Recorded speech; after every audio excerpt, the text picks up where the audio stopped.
Hello dear aspirant, welcome to education with division. जैसे कि हम पढ़ रहे थे इंडियन एजुकेशनल थिंकर्स, और आज हम पढ़ेंगे ऐसे एक महान विचारक को, ऐसे एक महान दार्शनिक को जिनके विचार ने सारे विश्व में क्रांति फैला दी, सारे विश्व को परिवर्तन करने में, सारे यूरोपियन कंट्री को इनके आगे झुकने में विवश कर दिया। क्योंकि ये जो लेख लिख रहे थे, ये जो फिलॉसफी दिखा रहे थे, ये जो दर्शन को प्रोपागेट कर रहे थे, ये सबसे हाईएस्ट था, सबसे महान था, सबसे ऊंचा था। उसके आगे तो सारे को झुकना ही झुकना था, क्योंकि ये वो पहले व्यक्ति बनेंगे जो कि नॉन यूरोपियन होंगे और नोबेल प्राइज प्राप्त करेंगे। 1913 से पहले किसी भी नॉन यूरोपियन को नोबेल प्राइज नहीं मिला था। लेकिन रविंद्रनाथ टैगोर वो पहले नॉन यूरोपियन बनेंगे जो लिटरेचर में 1913 में गीतांजलि के लिए नोबेल प्राइज प्राप्त करेंगे।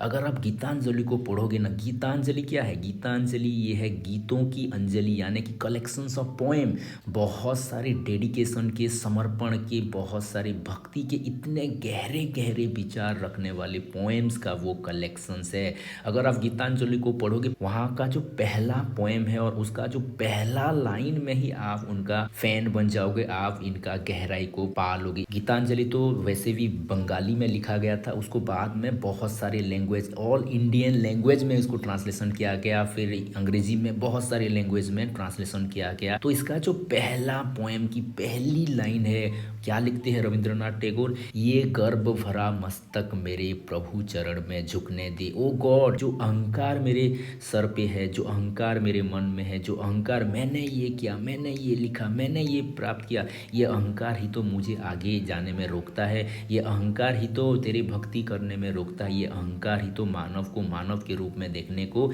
असमर्थ कराता है। इसीलिए प्रभु तू मेरे ऊपर इतनी ही कृपा कर दे कि ये जो गर्व है, ये जो गर्व है, ये जो अहंकार है, ये अहंकार को तू निकाल दे। ये जो अहंकार है, ये अहंकार का नाश हो जाए, ये अहंकार का त्याग हो जाए, और प्रभु मैं तेरे चरण में झुक जाऊं, तेरे चरण में मैं आश्रित हो जाऊं। कितना गहरी बात कर रहे हैं, डेडिकेशन की बात कर रहे हैं। आप अगर अपनी लाइफ को देखो, आप अगर एसएसबी एस्पिरेंट के आधार से देखो, तो आप कितने डेडिकेटेड हो। रविंद्रनाथ टैगोर तो अपनी एक ही लाइन में बता दे रहे हैं कि कितना डेडिकेशन होना चाहिए। भाई इतना डेडिकेशन था तभी तो उनको नोबेल प्राइज़ मिला। आपको नोबेल प्राइज़ नहीं लेना है, आपको एसएसबी जॉब लेना है, तो आपको कितना डेडिकेशन रहना चाहिए?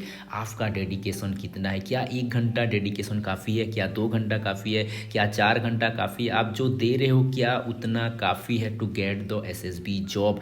आपको खुद को आकलन करना है, आपको सेल्फ असेसमेंट करना है कि मेरा डेडिकेशन कितना है, कितना डेडिकेशन होने से मुझे जॉब मिलेगा, मेरा नेट क्लियर होगा, मुझे असिस्टेंट प्रोफेसर का जॉब मिलेगा या फिर एसएसबी जॉब मिलेगा। ये आपको चूज करना है, ये आपको चूज करना है। तो इसी वीडियो में हम रविंद्रनाथ टैगोर की फिलॉसफी को, दर्शन को बहुत ही गहरे तल पे देखेंगे, बहुत ही गहराई से आकलन भी करेंगे, उसके साथ साथ एजुकेशनल थॉट्स भी देखेंगे। तो देरी न करते हुए वीडियो को स्टार्ट करते हैं।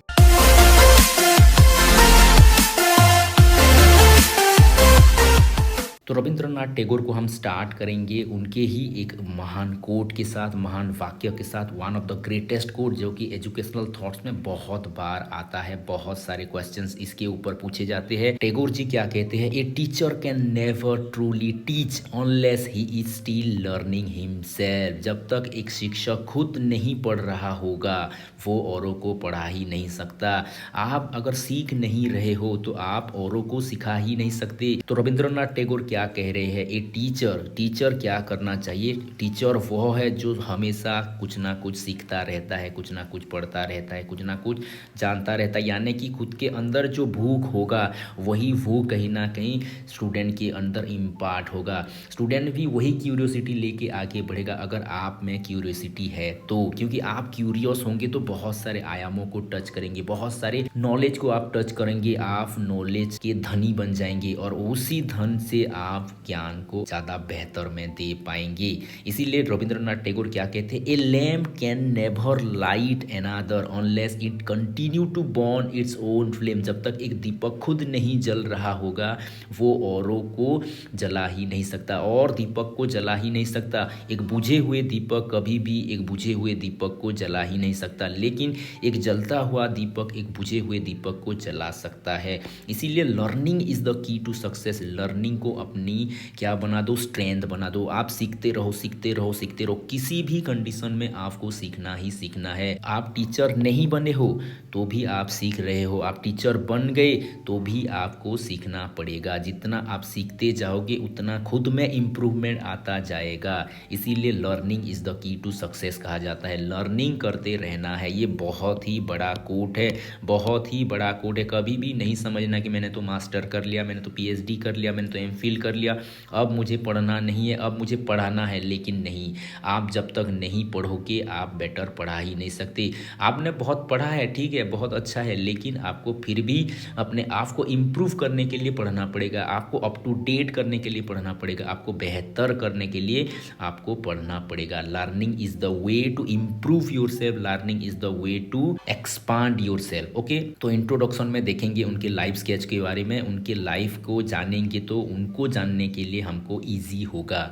तो रविंद्रनाथ टैगोर 1861 में कलकत्ता के जो जोरोसांको है, जोरोसांको, वहाँ पर उनका जन्म हुआ था। उनके फादर थे देवेंद्रनाथ टैगोर, ये भी बहुत ही ग्रेट स्कॉलर थे।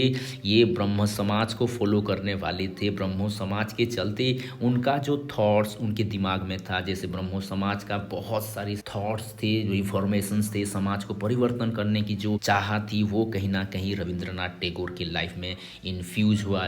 वो कहीं ना कहीं टैगोर के लाइफ को भी इम्पेक्ट किया था। क्योंकि आप देखो ब्रह्म समाजिस्ट जो थे क्या कर रहे थे, समाज में जो पाखंडवाद थी, जैसे कि मूर्ति पूजा हो गया, रूढ़िवादी हो गया, कर्मकांड हो गया, ये सारे चीज़ों को नकार रहे थे। और इसके चलते क्या हो रहा था, एक शुद्ध ब्रह्म की, एक श्रेष्ठ ब्रह्म की परिकल्पना हो रही थी, उसको पूजने की कॉन्सेप्ट डेवलप हो रहा था। तो एक बहुत ही बड़ा रिफॉर्मेशन संसार में चल रहा था, और उसके एक बहुत ही बड़े प्रोपाउंडर सपोर्टर थे देवेंद्रनाथ टैगोर, जो कि फादर ऑफ रविंद्रनाथ टैगोर है। और यही थॉट्स रविंद्रनाथ टैगोर को भी आया था, यही थॉट्स का इम्पैक्ट रविंद्रनाथ टैगोर को भी हुआ था। इसके चलते रविंद्रनाथ टैगोर भी यह मूवमेंट में ज्वाइन हो गए। लेकिन यह जो ब्रह्म समाज था, ब्रह्म समाज एक संप्रदाय में कन्वर्ट हो गया, एक कल्ट में कन्वर्ट हो गया। क्योंकि जब एक संप्रदाय में कन्वर्ट हो जाते हैं, कल्ट में कन्वर्ट हो जाते हैं, वहाँ पर उसका डिग्रेडेशन स्टार्ट होता है। क्योंकि वहाँ पर कुछ रिचुअल्स आ जाते हैं, ये पहनना है, ये कहना है, ये तिलक लगाना है, ऐसा करना है, वैसा करना है, ये क्या है, ये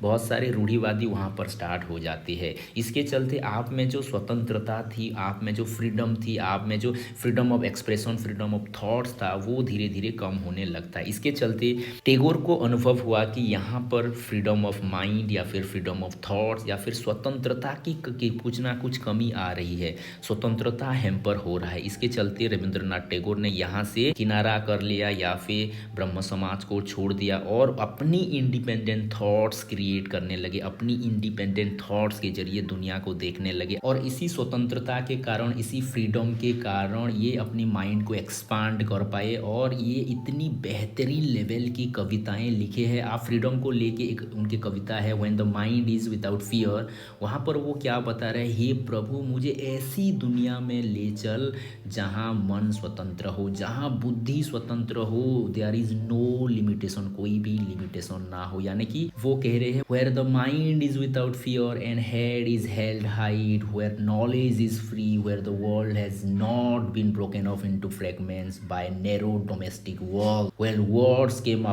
from the depth of truth into that heaven of freedom, my father let my country awake। ये एक बहुत ही खास तरह का, बहुत ही खास तरह का पोएम है, जहाँ वो क्या कह रहे हैं, वो फ्रीडम की बात कह रहे हैं। ओके, उनकी गहराई को आप यहाँ से पता कर पाओगे। ओके, तो एक नई इंडिपेंडेंट थॉट्स के जरिए इन्होंने दुनिया को एक अलग नज़रिए से देखने की कोशिश की। ओके, इनका जो एजुकेशन था अर्ली एज में ज़्यादातर होम में ही हुआ है।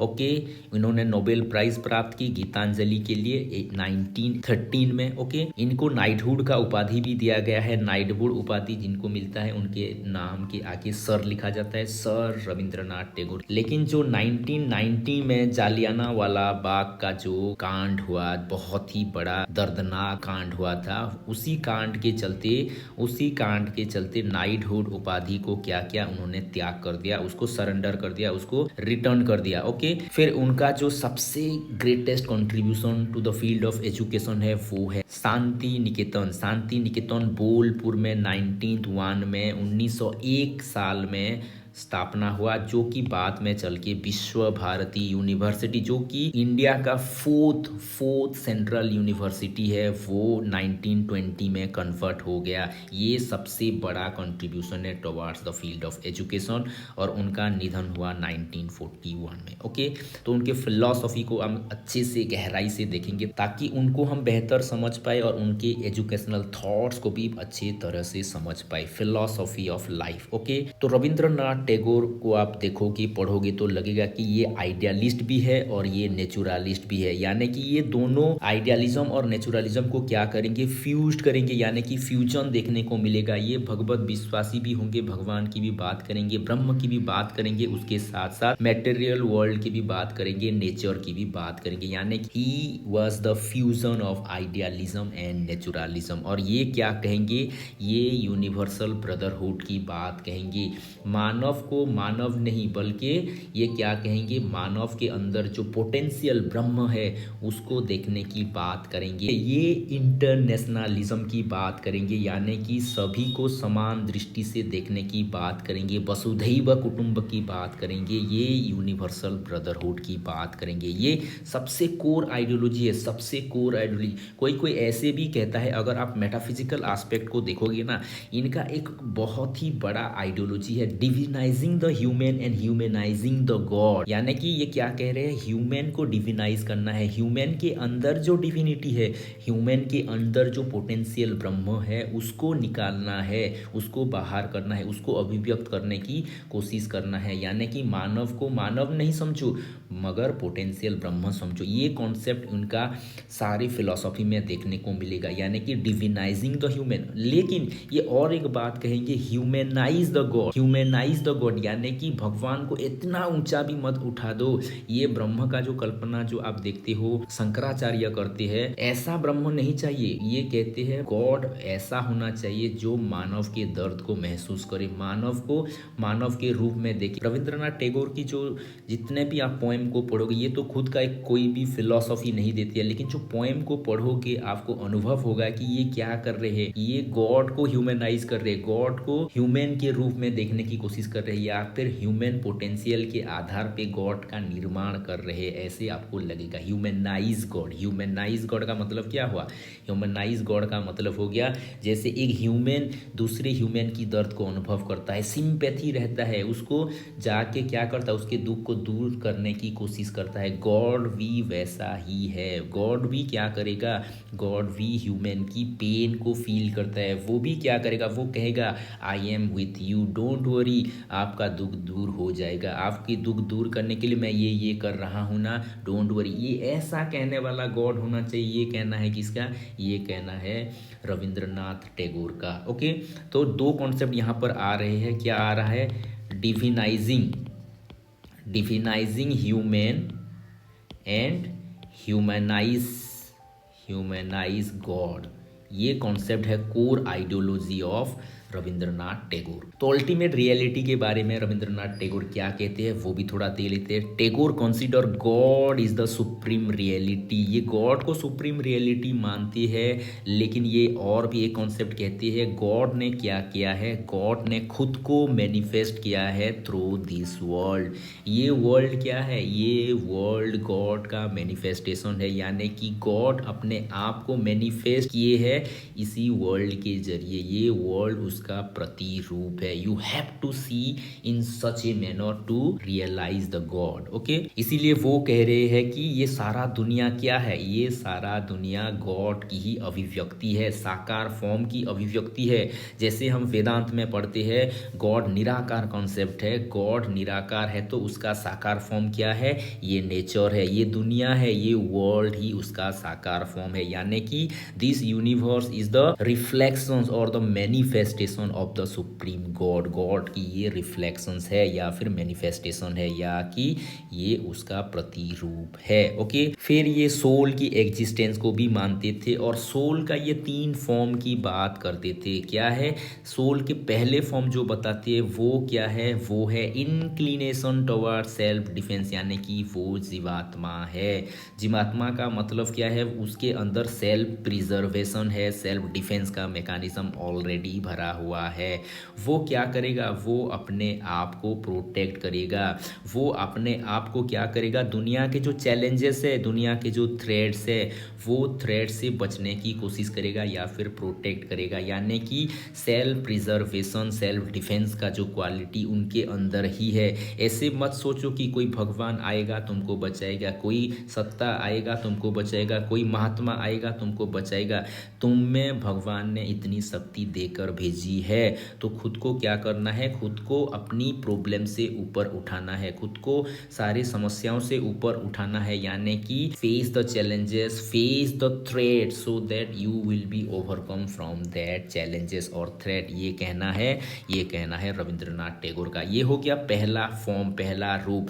दूसरा जो हो गया डिस्कवरी ऑफ नॉलेज। भगवान ने आपको मानस दिया है, आपको मन दिया है, बुद्धि दिया है, सो दैट आप क्या कर सकते हो, आप नॉलेज की खोज कर सकते हो, परम नॉलेज की, परम ज्ञान की आप प्राप्ति कर सकते हो। इट रिप्रेजेंट्स द इंटेलेक्चुअल और cognitive aspect of the soul. ये हो गया दूसरा फॉर्म, जिसके चलते आप क्या कर सकते हो, आप ज्ञान की एक्सप्लोर कर सकते हो, लर्न कर सकते हो, नॉलेज को डिस्कवर कर सकते हो। ओके, और टैगोर क्या मानते थे, टैगोर मानते थे कि जो सोल होता है ना, उसके अंदर एक नेचुरल इंक्लिनेशन रहता है towards the seeking of wisdom, towards the seeking of knowledge.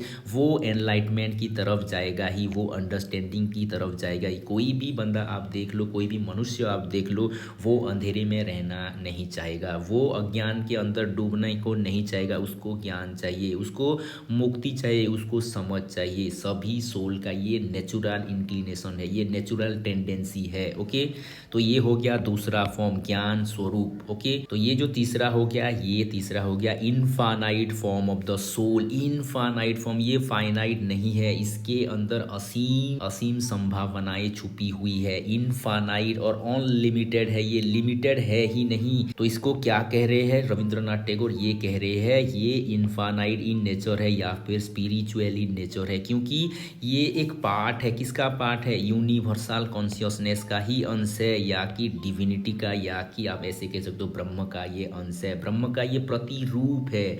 इसीलिए ये कह रहे ये इनफाइनाइट है। तो ये 3 तरह के फॉर्म की बात करते हैं। सेल्फ प्रिजर्वेरेंस भी है, ये नॉलेज को डिस्कवर करने वाला भी है, या फिर नॉलेज स्वरूप भी है, या फिर इनफाइनाइट पोटेंशियल पोजेस करने वाला ये सोल है। ओके, फिर आएंगे एपिस्टोमोलॉजी। लेकिन एपिस्टोमोलॉजी को आने से पहले हम थोड़ा और कुछ गहराई देख लेते हैं। अगर आप टैगोर के फिलॉसफी को पढ़ोगे, टैगोर के फिलॉसफी ज्यादातर 4 एस्पेक्ट की बात करते हैं। 4 aspect of his philosophy they are, ये वेदांत की बात करेंगे। वेदांत का जो कॉन्सेप्ट है, जो कि उपनिषद का कॉन्सेप्ट है, उपनिषद, यहाँ की ये बात करेंगे, यहाँ की ये बात करेंगे। ओके, फिर ये भक्ति की भी बात करेंगे। भक्ति कहाँ से आ रहा है, ये वैष्णव परंपरा से आ रहा है। ओके, वैष्णविज्म, वैष्णव परंपरा से आ रहा है। वैष्णव परंपरा से जैसी भक्ति की बात करते हैं, यहाँ पर भक्ति की बात आएगी। चैतन्य महाप्रभु का जो भक्ति का कॉन्सेप्ट है, ये भक्ति का कॉन्सेप्ट भी यहाँ पर ये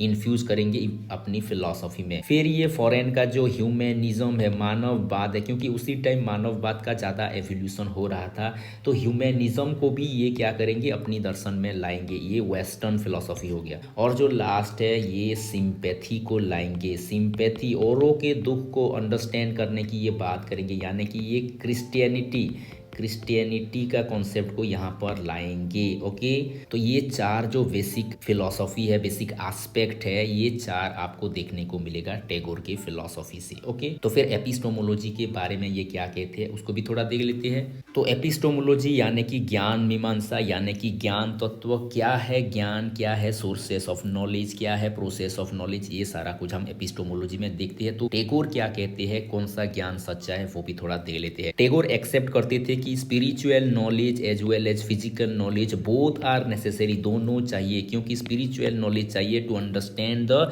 supreme reality, to understand the soul, और फिजिकल नॉलेज भी चाहिए, क्योंकि फिजिकल नॉलेज के द्वारा ही हम ब्रह्म को बेटर रूप में जान सके, क्योंकि ये सारा दुनिया क्या है, ये सारा दुनिया उसी का ही अभिव्यक्ति है। उसको जानना है तो उसको अभिव्यक्ति को भी अच्छे से जानना पड़ेगा। Okay, he called spiritual knowledge as pure knowledge, वो स्पिरिचुअल नॉलेज को प्योर नॉलेज कहते थे, और फिजिकल नॉलेज को भी वो यूजफुल नॉलेज मानते थे। उसको जानने से ही आप ब्रह्म को बेटर रूप में जान पाओगे। तो क्या है सोर्सेस ऑफ नॉलेज? टैगोर के हिसाब से सेंसेस के द्वारा ही हम फिजिकल नॉलेज को प्राप्त कर सकते हैं, और योगा के द्वारा, मेडिटेशन के द्वारा हम स्पिरिचुअल नॉलेज को प्राप्त कर सकते हैं। फिर एक्सियोलॉजिकल एस्पेक्ट क्या कहता है? एक्सियोलॉजी यानी कि मूल्य मीमांसा, कौन से वैल्यू के ऊपर ये ज्यादा फोकस करते हैं, ये भी हम थोड़ा देख लेते हैं। टैगोर क्या कहते थे? मैन क्या है? Man is a combination of both physical and spiritual power. Spiritual और फिजिकल ये दोनों को कंबाइन करके ही मैन होगा।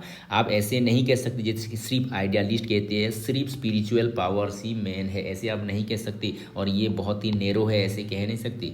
ये टैगोर क्या कह रहे हैं? फिजिकल एस्पेक्ट को भी इतना तवज्जो दे रहे हैं जितना वो स्पिरिचुअल एस्पेक्ट को देते हैं। ओके, और टैगोर क्या कहते हैं? टैगोर कहते हैं जो लिविंग बीइंग है और नॉन लिविंग बीइंग है, लिविंग और नॉन लिविंग इस दुनिया में है, उन दोनों को यूनाइट रूप में देख पाना, उन दोनों में जो समन्वय है, उन दोनों में जो हार्मोनी है, उन दोनों में जो को एग्जिस्टेंस है, उनको ही देख पाना ही अल्टीमेट ट्रूथ है। We are all connected, we are all not different, हम कोई भी डिफरेंट है ही नहीं, सब में कुछ ना कुछ कनेक्शन है। उस कनेक्शन को देख पाना, उस यूनिटी को देख पाना ही वास्तव में सत्य है। ओके, और वो कहते हैं कि उसको जान पाना ही हमारा लाइफ का अंतिम लक्ष्य है। It is the ultimate aim of human life to experience, to know that ultimate truth. Okay, फिर सबसे बड़ा एक्सियोलॉजिकल एस्पेक्ट जो है मानववाद। मानववाद के ऊपर ये ज्यादा झुकी हुई है। ये कहते हैं love for the mankind, love for every particles of the nature can signifies that you are a good man. आपको मानव बनना है, मनुष्य से मानव बनना है। मनुष्य से मानव कौन बन सकता है? जिसके अंदर मानवता हो, यानी कि मानव बनने के लिए जो मानवीय गुण है, तो औरों के दुख को समझ पाना, औरों को प्रेम करना, ये क्या है? मानवीय गुण है। औरों की भलाई के बारे में सोचना। अगर आप सोचो कि एक क्रो है, क्रो में क्या मानवता है? जब एक क्रो मर जाता है, आप ऐसे देखो, क्रो मर गया है, 3-4 क्रो आएंगे या फिर 5-10 क्रो आएंगे, चिल्लाएंगे, लेकिन क्या ये इनके बच्चे क्या करेंगे? ऐसे क्या सोचेंगे, अरे ये क्रो का बच्चा भी है, इसका बच्चा अब क्या करेगा, चलो उसको खाना ला के दो, ऐसे कोई नहीं सोचेगा। ये केवल और केवल ह्यूमन में ही है।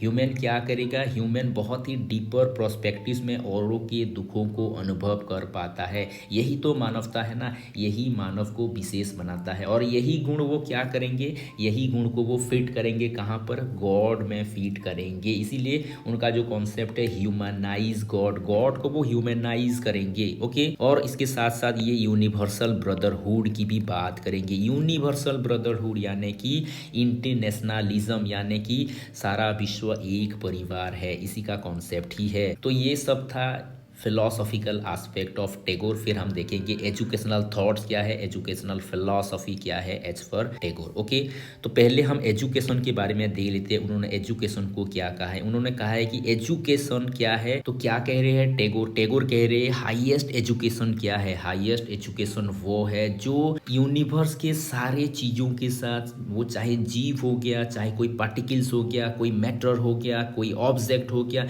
सभी के साथ आप हारमोनी में जी पा रहे हो। When you get harmony with all existence, आप सभी के साथ को एग्जिस्टेंस के साथ अगर लीव कर पा रहे हो, आपको पता चल रहा है कि वी आर ऑल कनेक्टेड, वो यूनिटी को आप देख पा रहे हो, तब कहा जाएगा कि आपके पास हाईएस्ट एजुकेशन है। हाईएस्ट एजुकेशन आपके अंदर एक हारमोनी डेवलप करेगा ताकि आप बेहतर तरीके से सारे दुनिया के साथ, सारे वस्तुओं के साथ, सारी प्रकृतियों के साथ आप जी पाओ, एग्जिस्टेंस में जी पाओ, हारमोनी में जी पाओ। ओके, तो टैगोर क्या कह रहे हैं, एजुकेशन वो टूल है जो आपके लाइफ में हारमोनी क्रिएट करने के लिए शक्ति देगा, क्षमता देगा, पोटेंशियल देगा।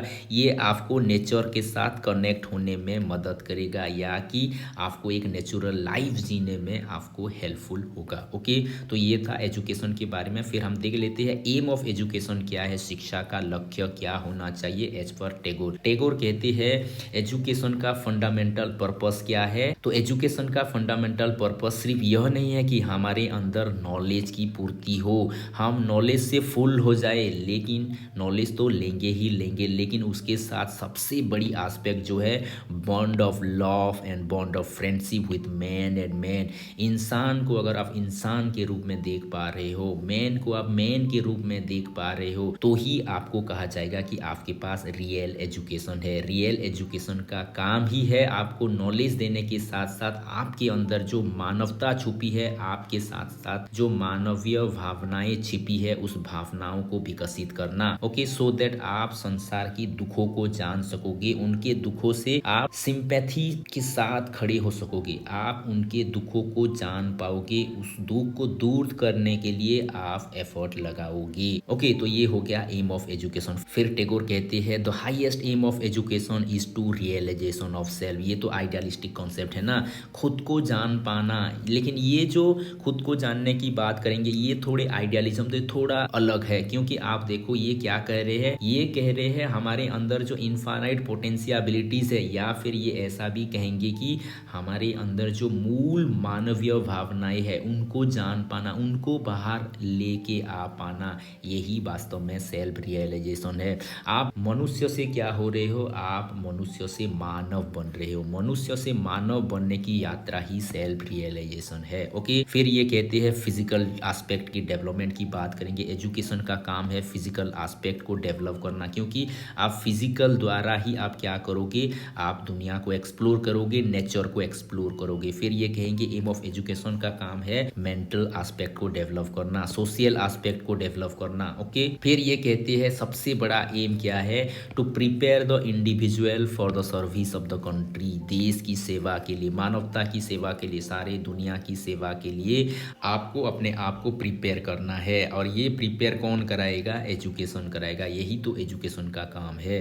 ओके, फिर ये कहेंगे यूटिलिटेरियन एम ऑफ एजुकेशन। जो भी शिक्षा होना चाहिए उसका कहीं ना कहीं यूटिलिटी होना ही चाहिए। ओके, फिर कोरिकुलर एस्पेक्ट में देखेंगे कोरिकुलम के बारे में क्या कहते हैं रविंद्रनाथ टैगोर। तो टैगोर के हिसाब से एजुकेशन कैसा होना चाहिए, एजुकेशन हमारे लाइफ को कंप्लीट करने वाला होना चाहिए। तो कंप्लीट कौन कर सकता है लाइफ को, लाइफ को कंप्लीट करने के लिए सभी एस्पेक्ट को, सभी दिगों को तवज्जो देना पड़ेगा। ओके, जैसे कि इकोनॉमिकल हो गया, economical aspect, intellectual aspect, aesthetic aspect, social aspect, spiritual aspect, ये सारे एस्पेक्ट को ये क्या करेंगे, ये तवज्जो देंगे। तो कौन कौन से सब्जेक्ट की बात करते हैं रविंद्रनाथ टैगोर। रविंद्रनाथ टैगोर मदर टंग की बात करेंगे, संस्कृत की, लिटरेचर की, history, geography, natural studies, science, philosophy, psychology, music जैसे सब्जेक्ट की ये बात करेंगे। तो कोर सब्जेक्ट के साथ साथ कुछ कुछ एक्टिविटीज के बारे में भी ये कहेंगे, जैसे कि ड्राइंग हो गया, सिंगिंग हो गया, डांसिंग हो गया, art, excursion, painting, cooking, designing, sewing, gardening.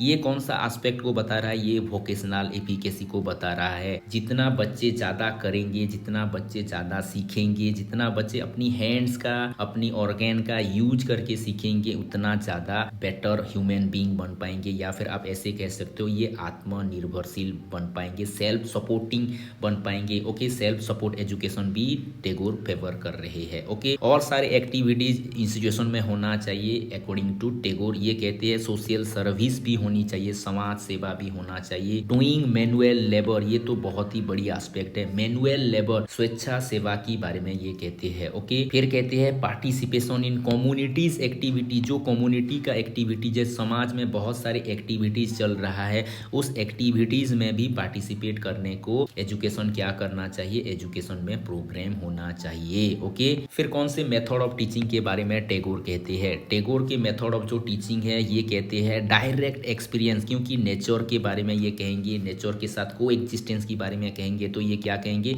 Nature के साथ कनेक्ट होने को कहेंगे, यानी कि नेचर के साथ डायरेक्ट एक्सपीरियंस। ओके, फिर कहेंगे ओरल मेथड, यानी कि वार्तालाप के द्वारा, heuristic method, discovery method, okay, activity method, फिर टीचिंग व्हाइल वॉकिंग, ये एक खास मेथड है।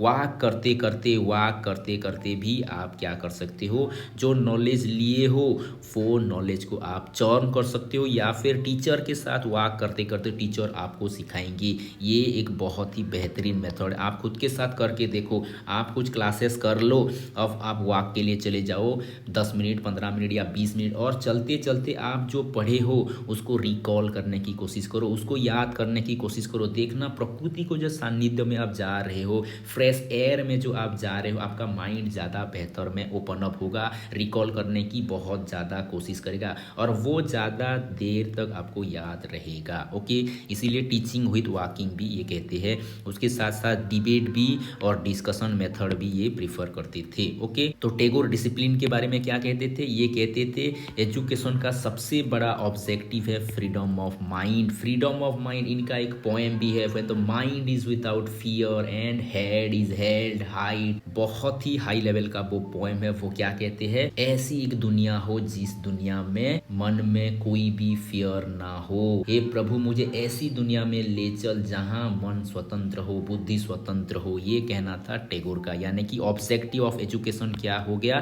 फ्रीडम ऑफ माइंड हो गया। और फ्रीडम ऑफ माइंड को आप कैसे पाओगे, आप फ्रीडम के जरिए ही पाओगे। जब तक आपको फ्रीडम दिया नहीं जाएगा, आपको रेस्ट्रिक्शन में रखा जाएगा, आपकी माइंड कभी भी फ्री हो ही नहीं सकता। इसीलिए ये फ्रीडम की बात करेंगे, ये अपोज करेंगे हार्श डिसिप्लिन को, स्ट्रिक्ट डिसिप्लिन को ये अपोज करेंगे। ये फ्रीडम में बिलीव करेंगे, ये सेल्फ डिसिप्लिन में बिलीव करेंगे, ये नेचुरल डिसिप्लिन में बिलीव करेंगे। तो टीचर के बारे में फिर टैगोर क्या कहते हैं, टीचर के बारे में तो बहुत सारी कोट इनके क्वेश्चंस में आते ही आते हैं, इसको भी आप अच्छे तरह से समझ लो। तो टैगोर के जो फिलॉसफी है, उनके फिलॉसफी में ये टीचर की कुछ क्वालिटीज गिनाते हैं, क्या क्या क्वालिटी टीचर में होने चाहिए। पहले तो वो ये कहते हैं कि टीचर में लर्निंग एटीट्यूड होना चाहिए, लर्निंग एटीट्यूड होना चाहिए। अगर खुद बुझा हुआ होगा तो और बुझे हुए दीपक को ये जला ही नहीं सकता। A teacher can never truly teach unless he is still learning himself. A lamp can never light another unless it continue to burn its own flame. Okay, तो दूसरा हो गया listen to the inner child. Listen to the inner child, आपके अंदर वो inner child की feelings होनी चाहिए। अगर आपने उसको लॉस्ट कर दिया है तो आप टीचर होने की हकदार नहीं हो, क्योंकि आपके अंदर वो बचपना होगा तो आप औरों के बचपने को समझ पाओगे, औरों के बचपने को आप जी पाओगे, आनंद ले पाओगे, उनके साथ आप मिक्स हो पाओगे, उनके साथ आप घुल मिल पाओगे, ताकि आप उनको अच्छे से समझ पाओ और उसको परिवर्तन कर पाओ। ओके, फिर जो तीसरा कॉन्सेप्ट टैगोर बताते हैं कि जो टीचर होगा वो ह्यूमैनिस्ट होगा, वो मानव को मानव रूप में देखेगा, वो मानव के दर्द को अनुभव करेगा। वो कहते थे a man can teach a man, जो मानव होगा वही मानव को टीच कर पाएगा। यानी कि आप क्या कर रहे हो, आप बच्चे को मानव के रूप में देख रहे हो, आप वो पोटेंशियल ब्रह्म को देख रहे हो, जो कि कोर आइडियोलॉजी है, किसका है, टैगोर का है। टैगोर क्या कहते थे, टैगोर कहते थे मानव को मानव नहीं समझो, लेकिन उसको पोटेंशियल ब्रह्म समझो। उसी के अंदर ही ब्रह्म है, वो ब्रह्म का रूप है, उसको ब्रह्म के रूप में देखो, ताकि आप क्या कर पाओ, आप बेटर तरह से उसको ट्रीट कर पाओ, चैनलाइज कर पाओ। फिर जो चौथा क्वालिटीज बताते हैं टैगोर, सभी टीचर के अंदर लव होना चाहिए, सिंपैथी होना चाहिए, औरों के दुख को आप समझ पा रहे हो। इसीलिए वो कहते हैं only who can teach who can love, जो प्रेम कर पाता है वही शिक्षा दे पाता है। प्रेम करना माना क्या है, आप बच्चों को एज इट इज एक्सेप्ट कर पा रहे हो, कोई भी जाति, कोई भी वर्ण, कोई भी धर्म, कोई भी संप्रदाय का हो, कैसा भी बच्चा हो, कोई भी क्वालिटी का हो, चाहे जानता हो चाहे नहीं जानता हो, आईक्यू कितना भी लो हो, चाहे फिजिकली डिफॉर्म भी हो, आप बच्चे को एज एज इट इज ग्रहण कर रहे हो। कोई बात नहीं बेटा, आप मेरे बच्चे जैसे हो। I can accept you as a mother, जैसे मदर एक्सेप्ट करता है। मदर किसी को रिजेक्ट नहीं करता, कभी भी नहीं कहता कि मेरा बच्चा ऐसा है वैसा है। मदर जैसे अनकंडीशनल लव उसमें होता है, वो एक्सेप्ट करता है।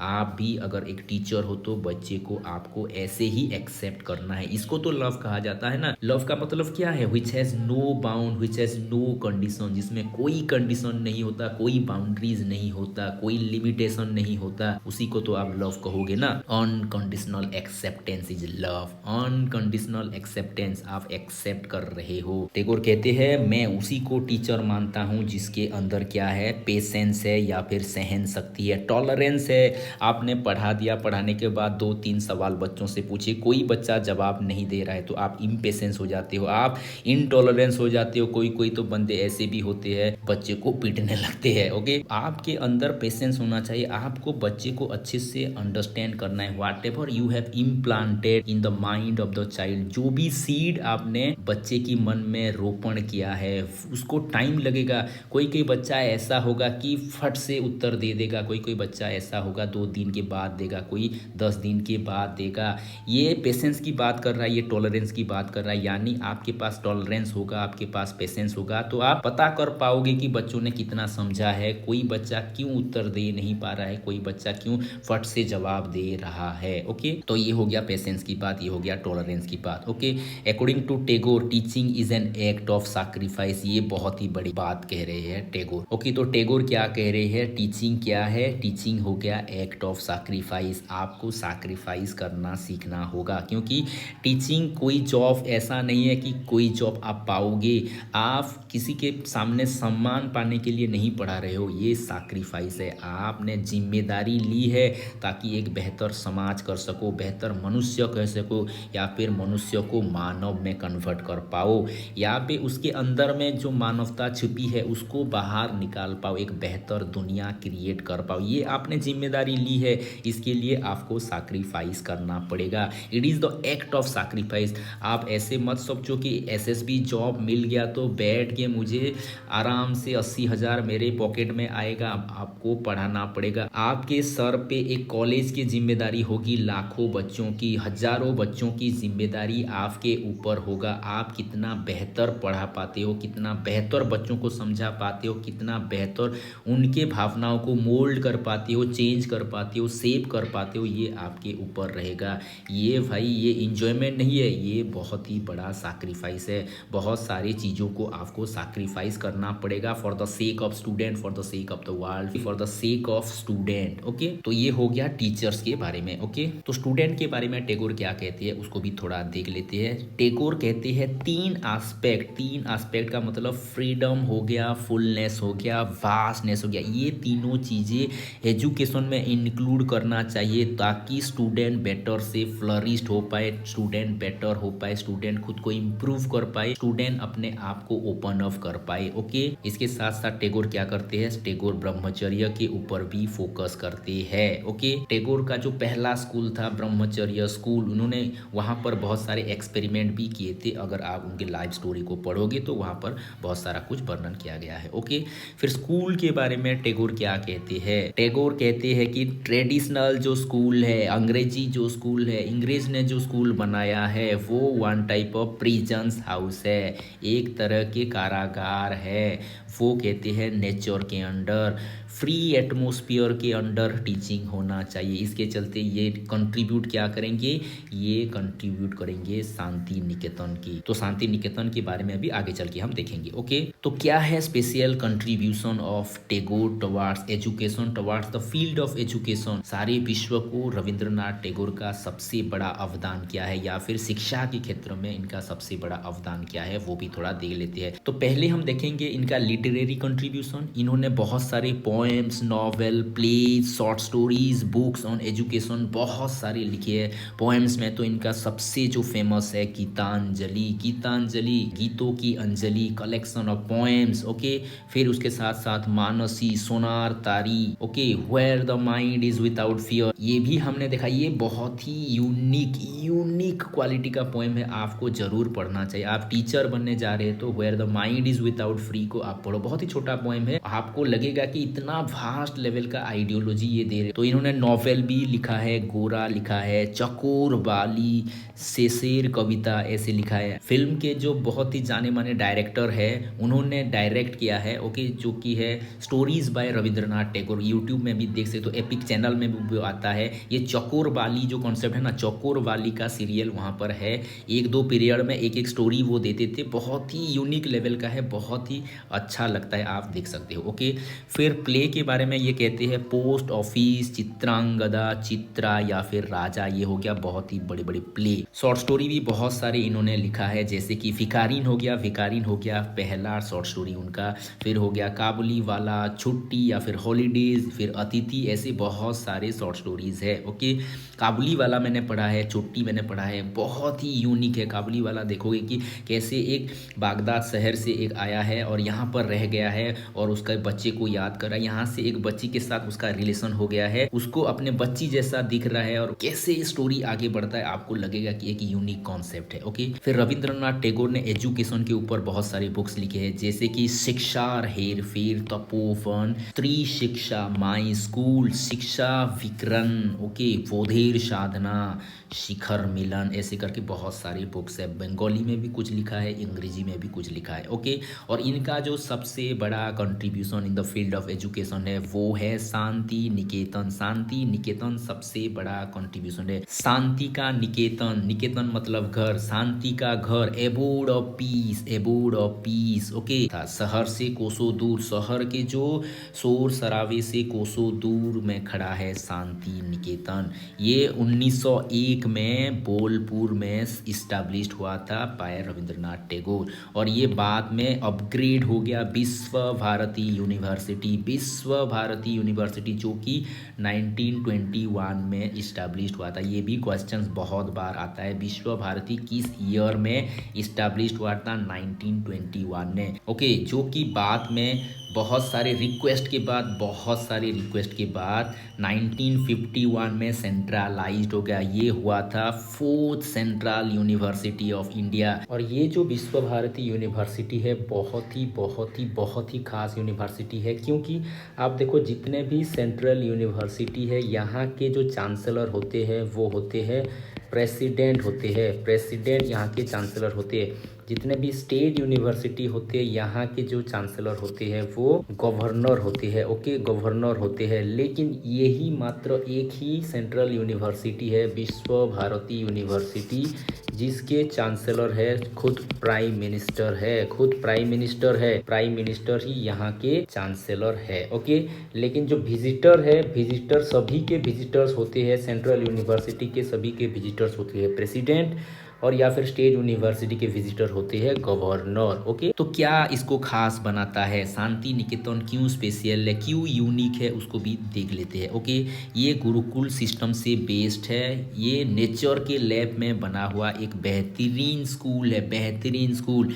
यहाँ पर क्लासेस जो लिए जाते हैं ट्री के अंडर लिए जाते हैं, पेड़ों के, आप आम के पेड़ के नीचे बैठे हो, आप बरगद के पेड़ के नीचे बैठो, आप पीपल के पेड़ के नीचे बैठ के आप एजुकेशन ले रहे हो। वन ऑफ द बेहतरीन, वन ऑफ द ग्रेटेस्ट आप, ओके। एक न्यूज जो बहुत ही ज़्यादा र्यूमर हो गया फरवरी 2023 में, क्या हुआ, ये यूनेस्को का जो वर्ल्ड हेरिटेज का टैग इसको मिलने वाला है, ऐसे करके बहुत सारा न्यूज़ में र्यूमर हो रहा था। अभी तक तो नहीं आया है, मे बी इस साल शायद आ जाए, वर्ल्ड हेरिटेज का मान्यता भी मिल जाए किसको, विश्व भारती यूनिवर्सिटी को, ओके। ये रेसिडेंशियल था, यहाँ पर को एजुकेशन दिया जाता था, okay. Education through mother tongue, जितने भी आप देखोगे इंडियन स्कूल ऑफ थॉट्स ये मदर टंग को ज़्यादातर तवज्जो देते हैं, ओके। इसके साथ साथ ये डिफरेंट लाइवलीहुड ट्रेनिंग की बात करेंगे, सीविंग, बुक बाइंडिंग, वीविंग हो गया, ये सारा इसका सबसे बड़ा अट्रैक्शन होता है, ओके। इसके साथ साथ सिंपल लिविंग, हाई थिंकिंग का कॉन्सेप्ट यहाँ पर रहता है। यहाँ पर सेल्फ गवर्निंग का कॉन्सेप्ट रहता है, सेल्फ गवर्निंग, डायरी फार्म यहाँ पर था, post office, hospital, workshop, code वगैरह सब कुछ यहाँ पर था। आपको सेल्फ गवर्निंग के थ्रू ही यहाँ पर सारे काम करना पड़ेगा। और सबसे जो खास बनाता है ये freedom of mind, freedom of mind, ये इसका यूनिक फीचर्स है। तो विश्व भारती के बारे में भी थोड़ा बहुत जान लेते हैं। विश्व भारती क्या है, विश्व भारती जो शांति निकेतन था उसको अपग्रेड कर दिया गया 1921 में। ये fourth central university of India India है, ये 1951 में 4th सेंट्रल यूनिवर्सिटी का दर्जा पाया। और विश्व भारती को टैगोर क्या कहते थे? विश्व भारती को टैगोर कहते थे जत्र विश्वम भारती एकामिदम, जहाँ विश्व को एक सूत्र में बांधा जा सकता है, where the whole world meets in one place, जहाँ सारी दुनिया इकट्ठा हो सकता है। यानी कि सारी दुनिया को एक सूत्र में बांधने की जो काम करेगा वो है विश्व भारती। सभी को जो मानवता का पाठ पढ़ाएगा वो है विश्व भारती। इंटरनेशनलिज्म की जो बात करेगा वो है विश्व भारती।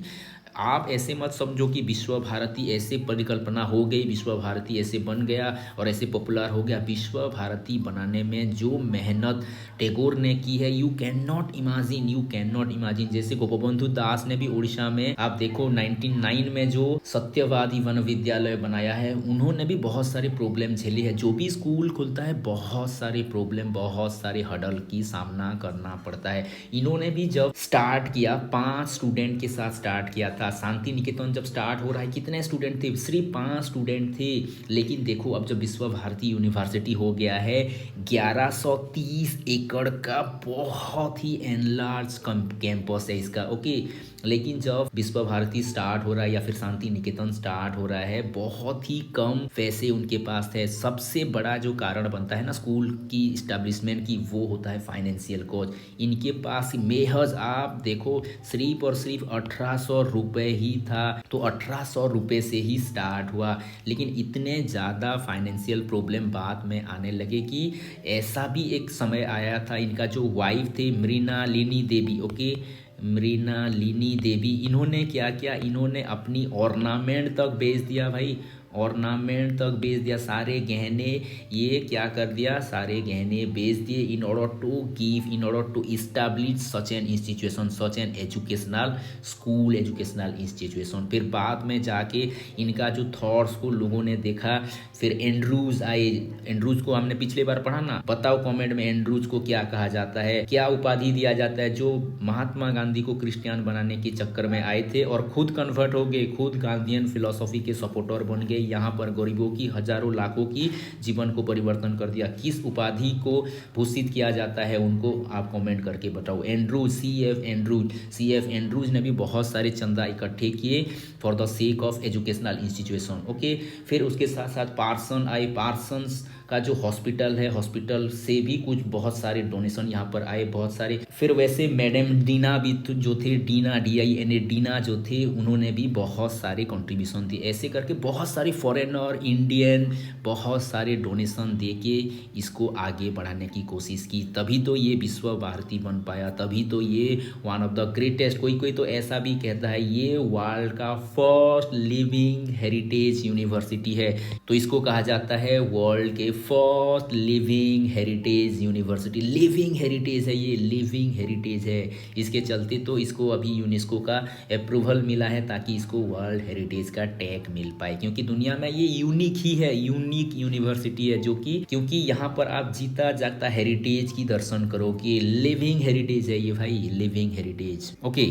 इसका जो कॉन्स्टिट्यूएंट है, ज़्यादातर आप देखोगे कि 3 डिपार्टमेंट में ये बटा हुआ है विश्व भारती। इसका एक शांति निकेतन स्कूल है जो कि स्कूल एजुकेशन को इंश्योर करता है। इसका यूनिवर्सिटी है जो कि हायर एजुकेशन को ये इंडिकेट करता है। और ये रूरल रिकंस्ट्रक्शन की बात करेगा, समाज सेवा की बात करेगा, सोशल सेवा की बात करेगा। इसके चलते भी बहुत सारे कोर्सेज भी यहाँ पर है, उसको भी हम थोड़ा थोड़ा देखते जाएंगे, ओके। सो अदर कॉन्स्टिट्यूएंट क्या क्या है उसको भी थोड़ा दे लेते हैं। शिशु भवन है यहाँ पर, शिशु भवन का मतलब छोटे छोटे बच्चों को पढ़ाना, यहाँ की नर्सरी स्कूल यहाँ पर है। पाठ भवन है, पाठ भवन क्या है, ये स्कूल का सेक्शंस है जो कि ज़्यादातर आप एग्जामिनेशन रिलेटेड काम वगैरह करते हैं, जो कि मैट्रिक एग्जाम जैसे हो गया, इसके रिलेटेड यहाँ पर काम होता है। फिर हो गया शिक्षा भवन, शिक्षा भवन का मतलब ये हायर सेकेंडरी स्कूल को इंडिकेट करता है। फिर विद्या भवन है, विद्या भवन में ज़्यादातर आप डिग्री लेवल का कोर्सेज देखोगे, जैसे कि UG PG रिसर्चेस हो गए। फिर विनय भवन, विनय भवन में क्या होता है, टीचिंग जैसे काम होते हैं, ओके, विनय भवन। फिर है कला भवन, कला भवन में आप देखोगे फाइन आर्ट्स क्राफ्ट जैसे कलाओं के बारे में शिक्षा दिया जाता है। संगीत भवन है जहाँ पर डांस वगैरह संगीत की शिक्षा दिया जाता है। श्री निकेतन है एक नया कॉन्सेप्ट, श्री निकेतन, यहाँ पर रूरल कंस्ट्रक्शन की बात किया जाएगा। ग्रामीण विकास के बारे में यहाँ पर चर्चाएं होगी, ग्रामीण विकास की शिक्षा दिया जाएगा, रूरल डेवलपमेंट की यहाँ पर बातें किया जाएगा। फिर है शिक्षा शास्त्र जहाँ पर रूरल हाई स्कूल की बात किया जाएगा। फिर है शिल्प सदन, यहाँ पर इंडस्ट्रियल एजुकेशन की बात किया जाएगा, यहाँ पर इंडस्ट्रियल शिक्षा दिया जाएगा। फिर है चीना भवन, चीना भवन में ज़्यादातर लैंग्वेज के बारे में डिस्कशन होगा, लैंग्वेज के बारे में बात किया जाएगा। फिर है हिंदी भवन, हिंदी भवन में हिंदी रिलेटेड स्टडी किया जाएगा, रिसर्च किया जाएगा। और एक खास तरह की स्कूल है इस्लामिक रिसर्च स्कूल, यहाँ पर इस्लामिक स्टडी और इस्लामिक रिसर्चेस के ऊपर काम किया जाता है। ओके, तो ये था रविंद्रनाथ टैगोर के फिलॉसफी एजुकेशनल थॉट्स। ओके, और भी बहुत सारे हैं, आपको जानना अगर है तो आपको बुक्स पढ़ने पड़ेंगे, नेशनलाइज बुक्स पढ़ने पड़ेंगे, ट्रस्टेड बुक्स पढ़ने पड़ेंगे, क्योंकि आप हायर एजुकेशन में आ रहे हो, क्योंकि आप डिग्री लेक्चर में आ रहे हो, असिस्टेंट प्रोफेसर की जॉब में आ रहे हो, तो आप अपने माइंड को एक्सपांड करो, एनलार्ज करो। और ये एक्सपांड तब होगा जब आप वेराइटीज़ के बुक पढ़ोगे। एक बुक में स्टिक नहीं हो जाना है, आपको वेराइटीज़ ऑफ बुक्स पढ़ना है ताकि आपका माइंड एक्सपांड हो पाए, ताकि आप बेटर नॉलेज ले पाए। ओके, कुछ कोर्स हम देख लेते हैं क्योंकि कोर्स भी बहुत सारे क्वेश्चंस आ जाते हैं। Don't limit a child to your own learning for they are born in another time.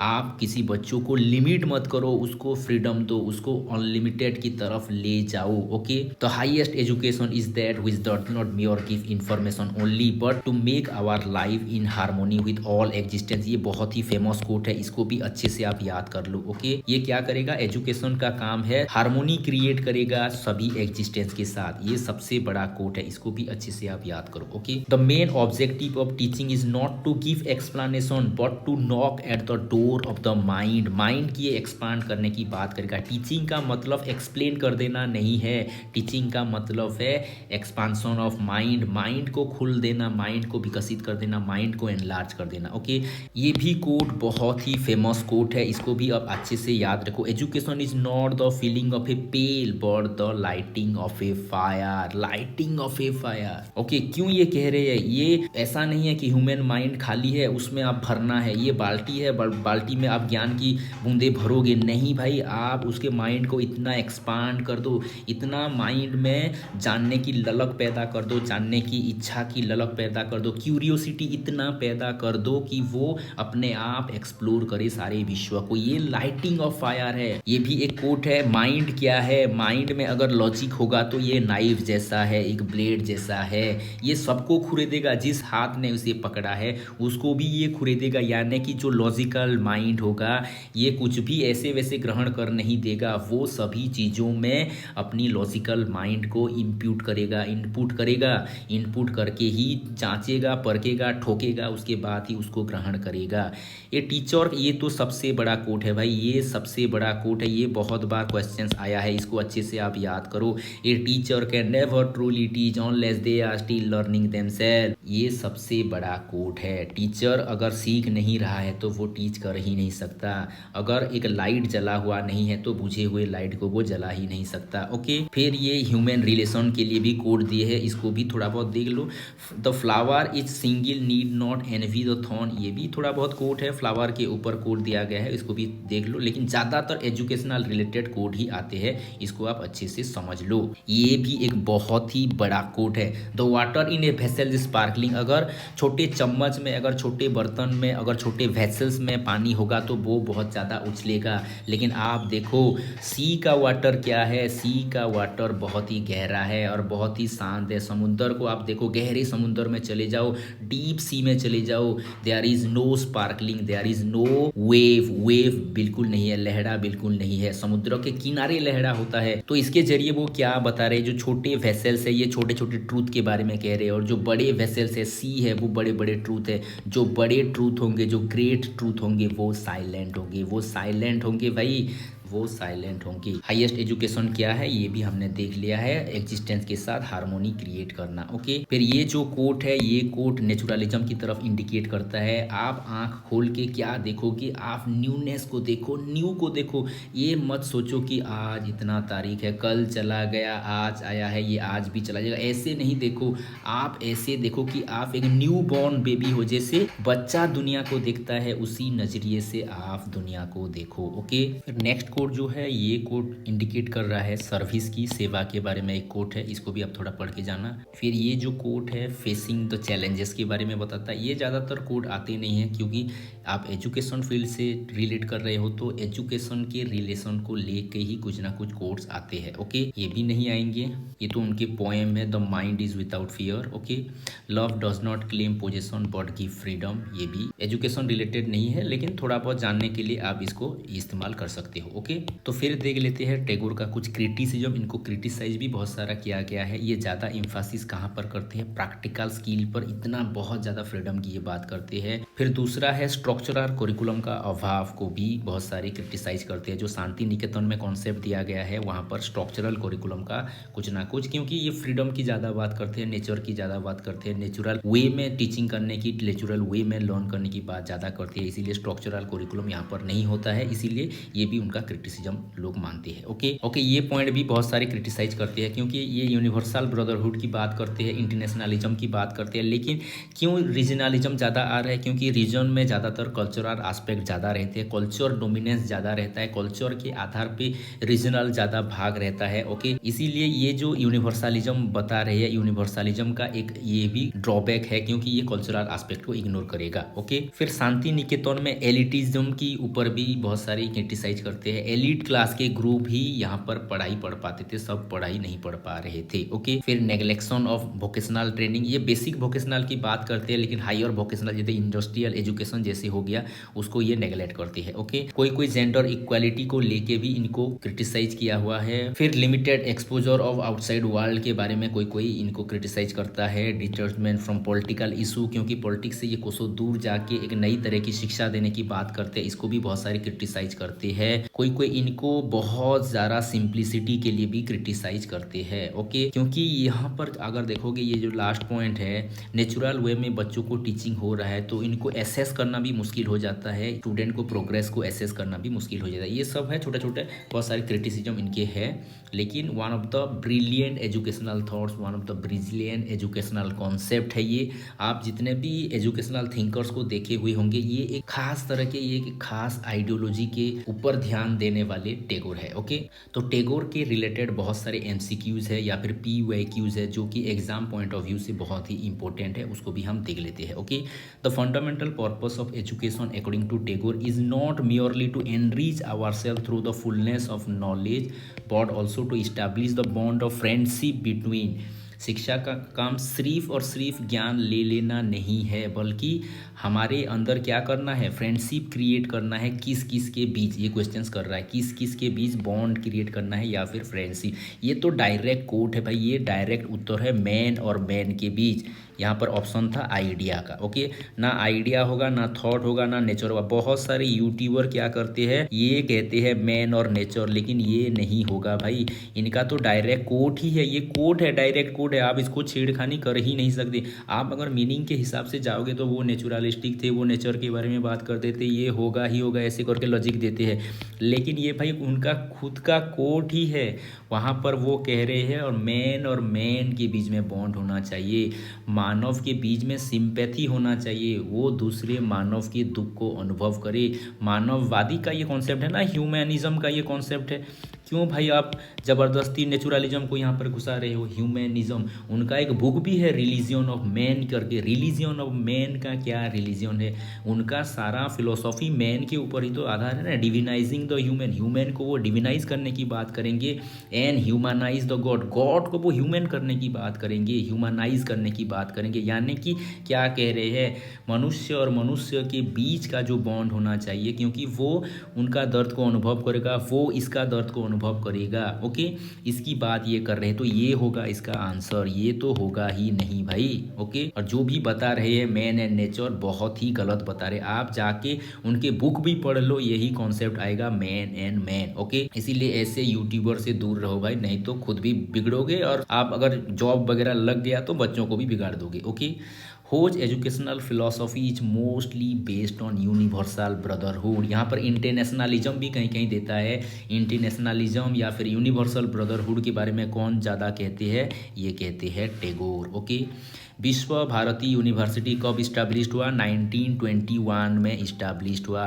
1901 में क्या हुआ था? 1901 में हुआ था शांति निकेतन। ओके, शांति निकेतन।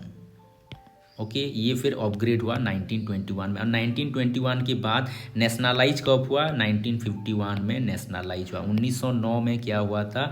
उड़ीसा में एक बहुत ही विश्व भारती जैसा या फिर शांति निकेतन जैसा एक नेचुरल सेटिंग में ओपन एयर स्कूल डेवलप हुआ था। उसका नाम क्या है? जिसको पता है कमेंट बॉक्स में लिखो। Okay, what is true about Gandhi and Tagore educational philosophy? Gandhi और टैगोर की एजुकेशनल फिलोसॉफी में क्या सामंजस्य आपको देखने को मिलता है? Both are idealist and naturalist, only Gandhi idealist, only Tagore naturalist, all the above are true. ये राइट है, ये राइट है। दोनों आइडियलिस्ट भी है, नेचुरलिस्ट भी है, दोनों दोनों दोनों। ओके, लेकिन ये चारों के चारों भूल है। ओनली लिख रहा है मतलब यहाँ पर ओनली गांधी लिख रहा है मतलब टैगोर नहीं है बता रहा है, ये रॉन्ग हो गया। ओनली टैगोर लिख रहा है मतलब गांधी नहीं है बता रहा है, लेकिन ये भी रॉन्ग हो गया, तो ये राइट होगा। Okay, Shanti Niketan was established in the year 1901, जो कि बाद में 1921 में विश्व भारती बना, फिर 1951 में ये सेंट्रल यूनिवर्सिटी बना। Okay, Who told that a teacher can never truly teach unless they are still learning themselves? जब तक शिक्षक पढ़ता नहीं होगा वो कभी भी औरों को पढ़ा ही नहीं सकता। जब तक दीपक जल नहीं रहा होगा वो और दीपक को जला ही नहीं सकता। ओके, तो इसीलिए ये कॉन्सेप्ट किसका है? ये कॉन्सेप्ट है टैगोर का। एक बहुत ही बड़ा कोड है, ये देखना इस बार क्वेश्चंस आएगा ही आएगा। एक कोड तो टैगोर का इस बार आने वाला है। ओके, तो ये जस्ट ग्लिम्स था MCQs का। मैं एक अलग सा वीडियो निकालूंगा और बहुत ही कॉम्प्रिहेंसिव वे में निकालूंगा, ताकि 500 से 1000 क्वेश्चन सारे के सारे यूनिट 1 के चलते आप रिवाइज कर पाओ। तो यही था इसी वीडियो में। Thank you for watching, have a nice day.